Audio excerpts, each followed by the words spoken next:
Hello, story lovers. Welcome back to my channel, Possessive Husband, Innocent Wife, Part 111.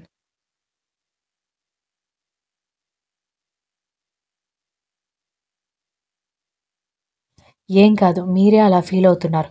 నా మాట విని వేసుకోండి, హీరోలో ఉంటారు అనగానే కర్ణ అదోలా చూస్తూ, సరే ఈ హీరో గారికి హీరోయిన్ గారు ఏమిస్తారంట అని అడిగేసరికి దీనికి కూడా ఏదో ఒకటి కావాలా? సరే మీరేం అడిగితే అది ఇస్తాను అనగానే మాట ఇచ్చే ముందు ఆలోచించుకో అని కళ్ళు ఎగిరేయడంతో మాట తప్పడం మడమ తిప్పడం మా వంశంలోనే లేదు అని దక్ష గొప్పగా చెప్పేసరికి అబ్బా మీది పెద్ద కృష్ణదేవరాయల వంశం మరి. నువ్వు నీ ఎదవ బిల్డప్ అని వెటకారంగా అనడంతో అబ్బో బిల్డప్ మీరు మాత్రమే ఇచ్చుకోవాలా ఏంటి? మేమిచ్చుకోకూడదా అని దక్ష కూడా వెటకారంగా చెప్పి బామ్మ పిలుస్తూ ఉండడంతో వెళ్ళిపోయింది.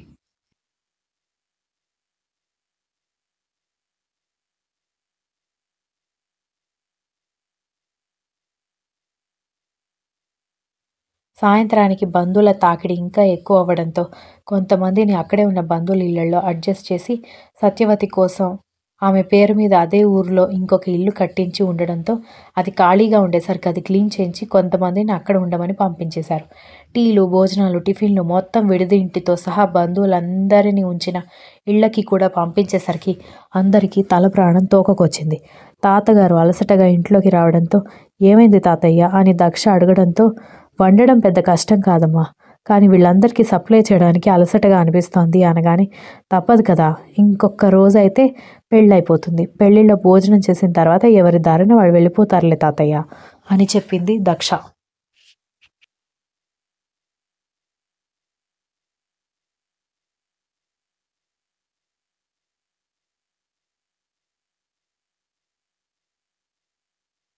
ఆ రోజు సాయంత్రం మళ్ళీ దాత్రికి మంగళ స్నానం చేపించి కూర్చోబెట్టిన తర్వాత గోరింటాకు తీసుకుని వచ్చిన దక్ష వైపు చూసి, ఏంటి గోరింటాకు పెడతావా? నాకు కోన్ కావాలక్క, డిజైన్ కావాలి, పక్క టౌన్ నుంచి బ్యూటీషియన్ని పిలిపించానులే అని చెప్పడంతో నీకేమైనా పిచ్చా? పెళ్ళికి కూడా ఆర్టిఫిషియల్ మెహందీ పెట్టుకుంటాను అంటావేంటి?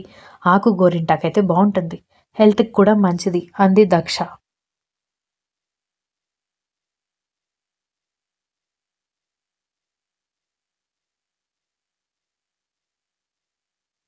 అయ్యుండొచ్చు కానీ ఫోటోస్‌లో, వీడియోస్‌లో బాగా పడాలి కదా! అదే అరిచేతి వరకు పెట్టుకుంటే ఏం బావుంటుంది అనగానే నీకు చెప్పి వేస్ట్. నాకు మెహందీ డిజైన్స్ రావు. నువ్వు ఆ బ్యూటీషియన్‌తోనే వేయించుకో అని చెప్పి దక్ష వేరే పని ఉండడంతో వెళ్ళిపోయింది.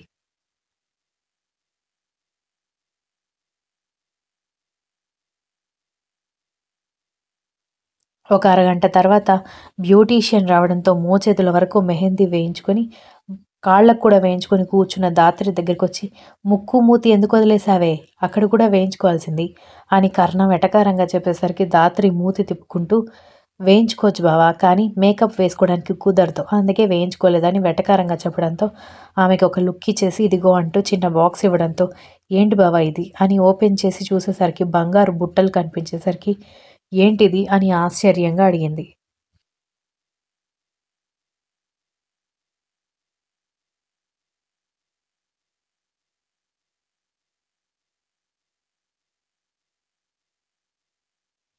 మొన్న బంగారం షాప్‌కి వెళ్ళినప్పుడు ఈ బుట్టలు నీకు నచ్చాయంట కదా! మీ అక్క చెప్పిందిలే. అక్కడ తీసుకోమంటే అప్పటికే నగలెక్కువగా తీసుకున్నాను వద్దని అన్నావంట. పెళ్లి కూతురివి కదా! నీ పెళ్ళయ్యే వరకు నీకు నచ్చినవి చెయ్యడమే మా దగ్గర ఉన్న మెయిన్ మోటివ్. అందుకే మీ అక్క రికమెండేషన్ మేరకు ఈ బుట్టలు చేయించాను తీసుకో అని చెప్పాడు.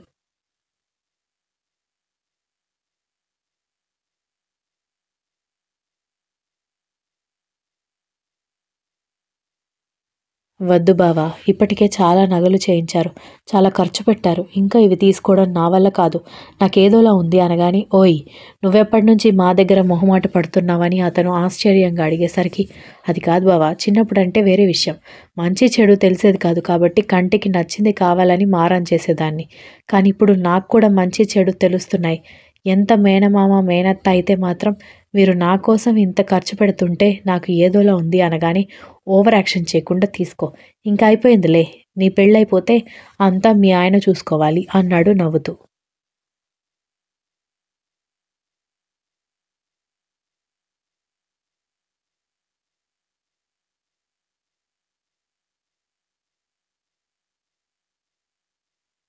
మొహమాటంగానే అతను ఇచ్చిన బంగారు కమ్మలు తీసుకుని ముచ్చటగా చూస్తుంటే, "పెట్టుకో, ఎందుకు వాటిని అలా చూస్తున్నావు? తీసుకెళ్ళి షోకేస్‌లో పెట్టుకుంటావా?" అనగానే, సరేనని అంటూ తను పెట్టుకున్న కమ్మలు తీసి అవి పెట్టుకోవడంతో, "బాగున్నావు. మీ అక్క పనిలో ఉండి నన్ను ఇవ్వమని చెప్పింది.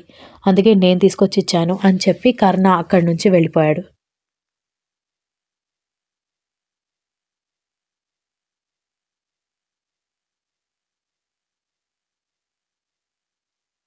"అక్క, రామాలయం దగ్గరికి వెళ్లి కొద్దిసేపు ఆడుకొనొస్తాం. ఇక్కడ ఎవరి పనిలో వాళ్ళున్నారు. బోర్ కొడుతోంది.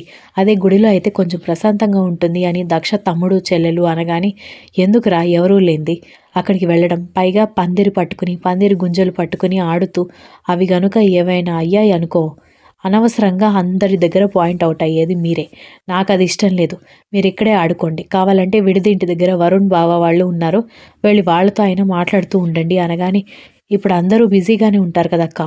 అటు ధాత్రి అక్కని, ఇటు వరుణ్ బావని ఇద్దరిని పెళ్ళికొడుకుని, పెళ్ళికూతుర్ని చేస్తుంటే ఇంక మమ్మల్ని లోపలికి వెళ్ళి ఎలా మాట్లాడనిస్తారు" అనగానే, "ఏం కాదులే, ధాత్రి అక్క దగ్గర కూర్చోండి" అంటూ ధాత్రి గది దగ్గరికి తీసుకుని రావడంతో, "ఏంట్రా వచ్చినప్పటి నుంచి అసలు నా దగ్గరికి మాట్లాడడానికి రాలేదు" అని అడిగింది ధాత్రి.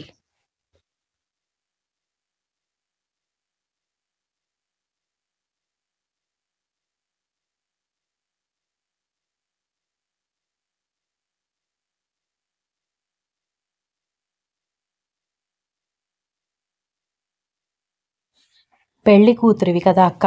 చాలా బిజీగా ఉన్నామని డిస్టర్బ్ చేయలేదు" అనగానే, "చాల్లే, ఓవర్ యాక్షన్ చేయకండి. రండి కూర్చోండి. నాకు కూడా తోడుగా ఎవరైనా ఉండాలి కదా!"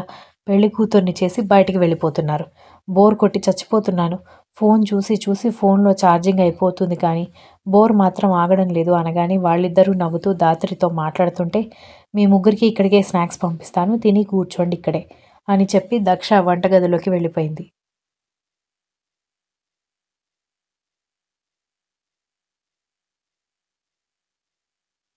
ఒక 10 నిమిషాలకి వరుణ్ ఫోన్ చేస్తూ ఉండడంతో ధాత్రి దక్ష తమ్ముడు, చెల్లెల వైపు చూడడంతో, "ఏంటక్కా, వరుణ్ బావగారు ఫోన్ చేస్తున్నారా?" అని అడిగేసరికి నవ్వుతూ, "అవును, మీరిక్కడే కూర్చోండి.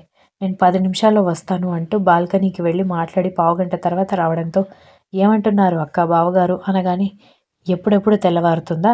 ఎప్పుడెప్పుడు నీ మెడలో తాళి కట్టి నిన్ను నా భార్యని చేసుకుందామా అని తొందరగా ఉంది" అని అంటున్నాడు అని ధాత్రి సిగ్గుపడడంతో, "అబ్బో, పర్వాలేదే, కర్ణ బావగారు మాత్రమే నాటీ అనుకున్నాను. వరుణ్ బావ కూడా ఏమాత్రం తీసిపోలేదు" అని అన్నారు వాళ్ళు.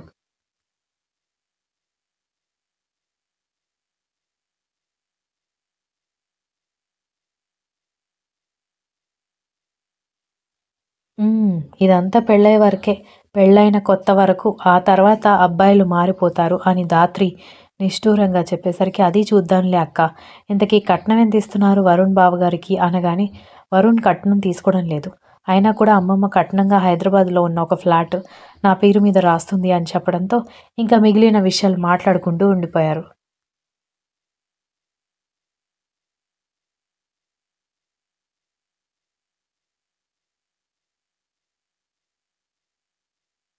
మర్నాడు ఉదయాన్నే 4 గంటలకి లేపి ధాత్రికి స్నానం చేపించి, పెళ్లి కూతురిగా రెడీ చేసి తను కూడా రెడీ అయ్యేది ఉండడంతో ఆల్రెడీ రెడీ అయ్యి వచ్చిన పిన్ని వరుస అయ్యే ఆవిడని పిలిచి, "పిన్ని, ఆల్మోస్ట్ రెడీ చేసేశాను. కొంచెం పూల జడ వేస్తారా? నాకు వేయడం రాదు. నేను కూడా రెడీ అవ్వాలి. పెళ్లి మండపం దగ్గర కూడా నాకు పనులున్నాయి" అనగానే, "సరేనమ్మా" అంటూ ఆవిడ ధాత్రిని రెడీ చేస్తుంటే దక్ష రెడీ అవ్వడానికి వెళ్ళిపోయింది. కర్ణ ఇంకా నిద్ర లేవకపోవడంతో గబగబా స్నానం చేసి వచ్చి పట్టుచీర కట్టుకొని పొడవాటి జడ అల్లుకొని మల్లెపూలు జడ మొత్తం చుట్టేసి గబగబా రెడీ అయ్యి వెనక్కి తిరిగి చూసేసరికి అతను అప్పటికే కళ్ళు తెరిచి ఉండడంతో, "నిద్ర లేచారా? త్వరగా వెళ్ళి రెడీ అవ్వండి. 4 గంటలకు లేచాను. గంట ఎలా గడిచిపోయిందో కూడా తెలియడం లేదు. అప్పుడే 5 అవుతోంది. 8 గంటలకి అలా పెళ్లి మండపం దగ్గర ఉండాలి. పెళ్లి మంత్రాలు స్టార్ట్ అయిపోతాయి. త్వరగా కానివ్వండి" అని చెప్పింది.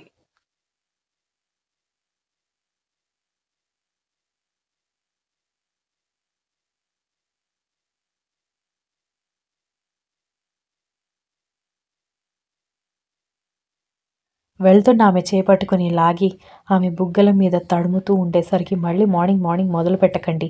లేట్ అవుతుంది" అని అంటున్న ఆమె పెదాలని అందుకున్నాడు.